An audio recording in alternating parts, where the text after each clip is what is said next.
Earlier this year, I watched Train to Busan for the first time and I was blown away. I was really excited to hear that they had a sequel coming out this year. And then I watched it.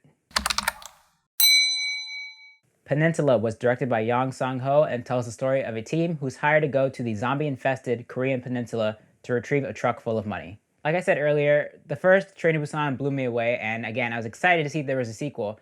I went into this with pretty high expectations because Train to Busan was such a solid movie, and I was really disappointed. Honestly, this movie just sucked. It did not live up to the first movie at all. I'm not sure if this is supposed to be a direct sequel or a spin-off. I mean, the full title at least, is Train to Busan Presents Peninsula, so I guess it's more of a spin-off, but even still, I do not think this was at the level of the original, and it definitely was very disappointing. So let's get into it. Right off the bat, one big thing that stood out to me with this movie is that I didn't really care about the characters. There wasn't as much depth to them. They try to have scenes where they kind of give you a little glimpse into who they are, but you really don't get enough for you to care. So then later on, when there's a dramatic scene involving one of these characters where they're in danger, I didn't really feel that scared for them. I didn't feel like, oh no, I'm going to be so mad if this person dies, because I didn't really know them that well and they didn't really do a good job of giving me a reason to care. Second, I think the story in general was kind of weird, and honestly, a lot of this stuff that happens in this movie would have been totally avoided if people were just careful in the beginning. Without getting too far into spoilers, when they first get to the peninsula and are investigating, look for this truck, certain characters do things that are very stupid in this situation, and because of their actions, the whole conflict starts, and the characters, especially the main character, is put in a position that could have been avoided if certain people were more careful. And that just really ruined a lot of the story for me, because I'm like, well, we could have avoided all this. On top of that, they introduced these villains that are very cartoony. I did not take them seriously at all. They weren't that menacing. I mean, they did some crazy stuff, but again, they were so cartoony that it kind of took me out of the experience. Because they're so cartoony, I just couldn't take them seriously. And the big thing that really took me out of this movie was CGI. Now, the first Train to Busan definitely used CGI, of course, but it blended in really well. They did it in a way that enhanced the experience. They used it in situations where they obviously couldn't make these things happen with practical effects, right?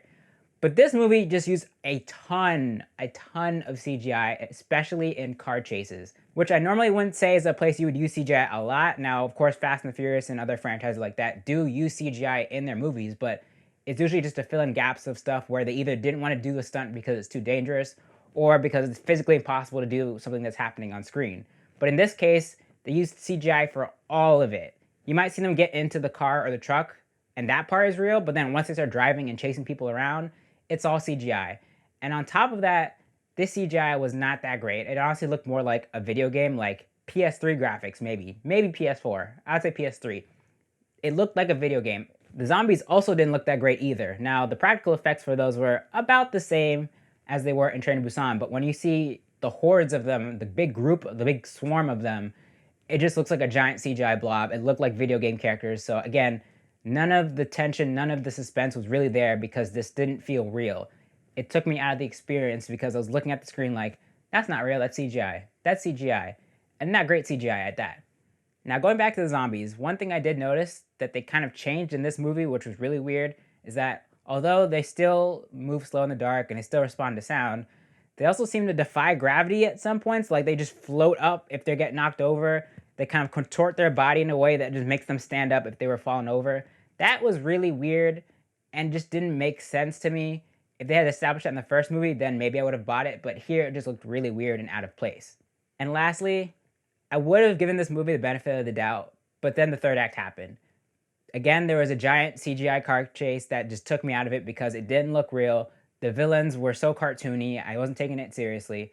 But on top of all of that, without getting into spoilers, certain characters put themselves in a situation that could have been totally avoidable, and I feel like the filmmakers here added in all this extra stuff just to add more suspense and to drag out the ending. But honestly, I was laughing at the third act. Like the final scene of this movie, I was laughing so hard because it was so obnoxious. This character put themselves in danger for no reason. They honestly could have avoided it so much by just doing what they were doing before.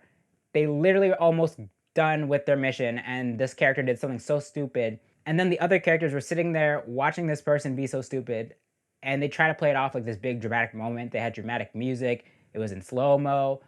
But again, I was just laughing like, what is happening? Why are you doing this? We were almost done with this movie, and yet you decided to do all this. Like, it blew my mind, and I was just so disappointed. I will say one redeeming quality about the movie is the hand-to-hand action. There's this one good fight scene towards the end with the main character. That was pretty good, but all the other action and car chase scenes definitely ruined it for me. The verdict. I think Peninsula is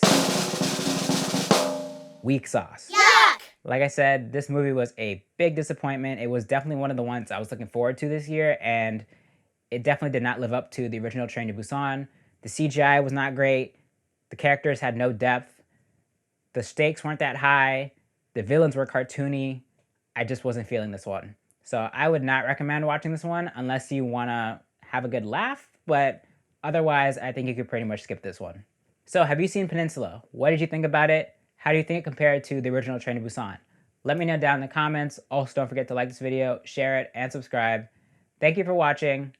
I will see you in the next one.